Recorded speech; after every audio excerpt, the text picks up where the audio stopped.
টানা কয়েকদিন বৃষ্টি হচ্ছিল। আজকে পাহাড়ের রাস্তার উপর বৃষ্টি বিলাস। এক সাইডে পানি আর এক সাইডে পাহাড়, সেই সাথে ঝুম বৃষ্টি। এই সুন্দর দৃশ্যটি উপভোগ করার সৌভাগ্য আজকে আমার হয়েছে। তো পাহাড় বৃষ্টির সাথে আমার আজকে সুন্দর মুহূর্ত আমি আপনাদেরকে শেয়ার করব। আমার পিছনের ভিউটা দেখেন, ডান সাইডের পাহাড়গুলা দেখেন কি রকম। হাই এভরিওয়ান, বেকনরে জুজু, সবাইকে নমস্কার। বৃষ্টি কার কার ভালো লাগে বলুন তো? আমার ভালো লাগে টিনের চালের উপর পড়া বৃষ্টি ফোঁটার শব্দগুলো। তো বৃষ্টি পড়ছে, ঠান্ডা ঠান্ডা ভাব, এক কাপ রং চা তো খাওয়াই যায়। আমরা পাহাড়ের রাস্তার পাশে এই দোকানটা খোলা পেয়ে এখানে চা খাচ্ছি। আর পাহাড় ও লেকের সৌন্দর্য দেখে দেখে টিনের চালের উপর পড়া বৃষ্টি ফোঁটার শব্দগুলো উপভোগ করছি।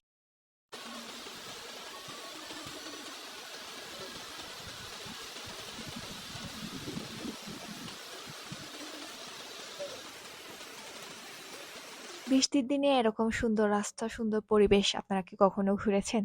আমি কিন্তু কখনো ঘুরিনি। এই ফার্স্ট টাইম আমার এরকম করে ঘোরা। এই রাস্তা দিয়ে আমি প্রায় সময় ঘুরতে আসি। আপনারা যারা যারা নিয়মিত আমার ব্লগ দেখেন অবশ্যই হয়তো বা আপনারা দেখেছেন। এই রাস্তায় আমি অনেকবার ভিডিও দিয়েছি। বিকেল বেলায় ঘুরতে আসা হলেও বৃষ্টির দিনে এরকম করে ঘুরতে আসা আমার কখনো হয়নি। আর আজকে বৃষ্টির দিনে এসে আমি এই দিনটা খুবই উপভোগ করছি। যখন এই রাস্তা দিয়ে ঘুরতে যাই তখন হচ্ছে এই পয়েন্টটাতে আসলে দাঁড়ানো হয় না।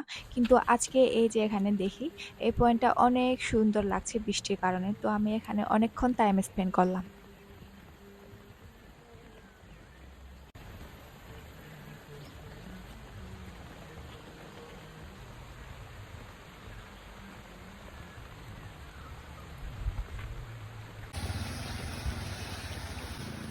যাকে বলে মুষলধারে বৃষ্টি, সকাল থেকে এত পরিমাণে বৃষ্টি হচ্ছে, এখন কিন্তু 4টা বাজে।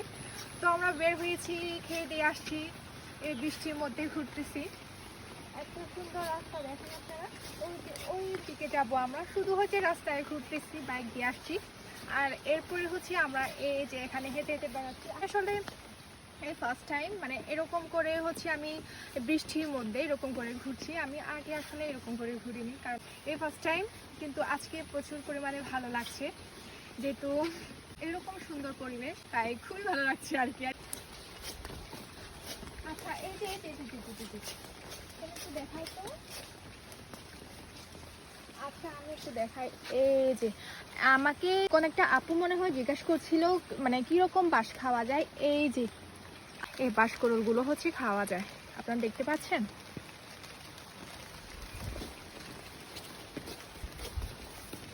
এই যে আমার পিছনের ভিউটা দেখেন, এই যে পিছনের ভিউগুলো দেখেন কি সুন্দর করে আছে, দেখছেন? এই যে পিছনে ওই যে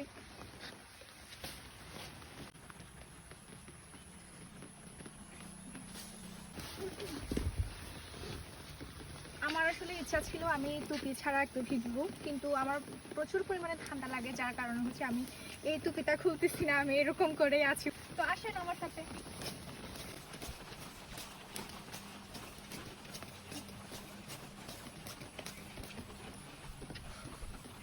এই রাস্তা দিয়ে যারা যারা এসেছেন হয়তো বা রাস্তাটা আপনারা চিনতেছেন। দেখেন বৃষ্টি হওয়ার পরে রাস্তাটা কি রকম হয়েছে আপনারা দেখেন।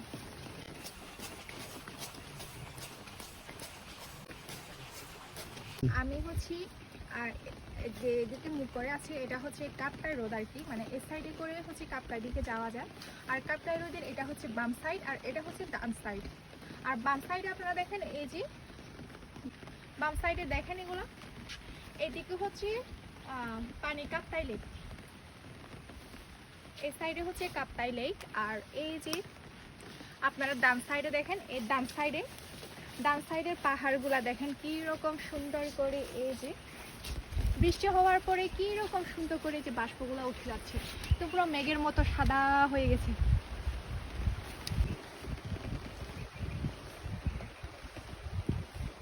আপনারা দেখতে পাচ্ছেন কি সুন্দর মেঘের মতো করে উড়ে যাচ্ছে। প্রকৃতির রূপ আসলে এক এক সময় এক এক ধরনের সুন্দর। বিকেল বেলায় যখন ঘুরতে আসি, মানে যখন বৃষ্টি হয় না আর কি, তখন হচ্ছে এক ধরনের সুন্দর। আর এখন বৃষ্টি হওয়ার সময় এক ধরনের সুন্দর লাগছে। পরিবেশটা পুরো সাদা হয়ে আছে, চারদিকে টুপটাপ টুপটাপ বৃষ্টি পড়ছে। এরপরে চলে আসলাম মোরগনার, যেখানে আমি প্রায় সময় বসে চা খাই। ওই জায়গাটিতে পানি দেখতে আসলাম, পানি আসলে কতটুকু হয়েছে। এই যে পানি আসলে অনেক হয়েছে, আরো উপরে উঠবে, যেহেতু টানা অনেকদিন ধরে বৃষ্টি হচ্ছে। অনেকক্ষণ বৃষ্টি পড়ে এখন বৃষ্টিটা হালকা একটু থামছে, তো আমি এই সুন্দর রাস্তাটিতে হাঁটাহাঁটি করছিলাম। আর এই যে ফুল দেখলে তো আমি থাকতে পারি না, আমার ছিঁড়তে ইচ্ছে করে, ধরতে ইচ্ছে করে। আর এই ফুলগুলোতে কিরকম ছোট ছোট পোকা ছিল, তো আমি ফুলগুলো দেখছিলাম। একটা ফুল নিতে গিয়ে আমার ভয়ও লেগেছিল, পরে একটা পোকা ছাড়া ফুল পেয়ে গেলাম। আর ফুল পেলে তো আমি সবসময় কানে গুজাই, তো এই ফুলটাও কানে গুজিয়ে নিলাম। এরপরে পেয়ে গেলাম একদম গাছ থেকে ছিঁড়ে নিয়ে আসছে পেয়ারা, দাঁড়ান 50 একটা টাকা খেয়ে করে দেখি, হ্যাঁ। বিক্রি করছিল।